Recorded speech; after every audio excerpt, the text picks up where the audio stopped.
এইবাৰ ভাৰতীয় জনতা পাৰ্টীৰ প্ৰাৰ্থীক পৰাজিত কৰাৰ স্বাৰ্থত BPFৰ নাঙলৰ ছবি তেওঁলোকেও ভোট দিলে পৰাজিত কৰিব পাৰিব।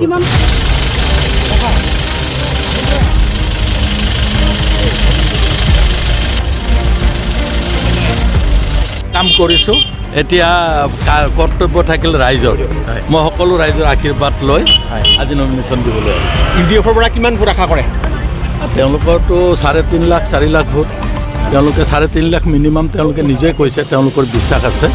গতিকে মই ভাবোঁ যে তেওঁলোকৰ ভোটখিনি হ'লে আমি 2 লাখটো আমাৰ হ'ব লাগে। কংগ্ৰেছে কৈছে যে UDFৰ ভোটটো সম্পূৰ্ণ সংখ্যালঘু ভোটটো মই পাম।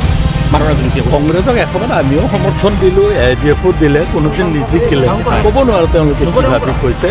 মই নিষ্ঠাবান কংগ্ৰেছ কৰ্মীসকলক আহ্বান জনাম, তেওঁলোকে যাতে তেওঁলোকৰ নহ'লে 20 বছৰৰ ছেক্ৰিফাইচ এনে যাব। মই নিষ্ঠাবান কংগ্ৰেছ কৰ্মীসকলক পুনৰ আহ্বান জনাইছোঁ। আজি কিমান মানুহ অংশগ্ৰহণ কৰিছে? আমি একচুৱেলি 3000হে মাতিছিলোঁ, বেছি আহিছে।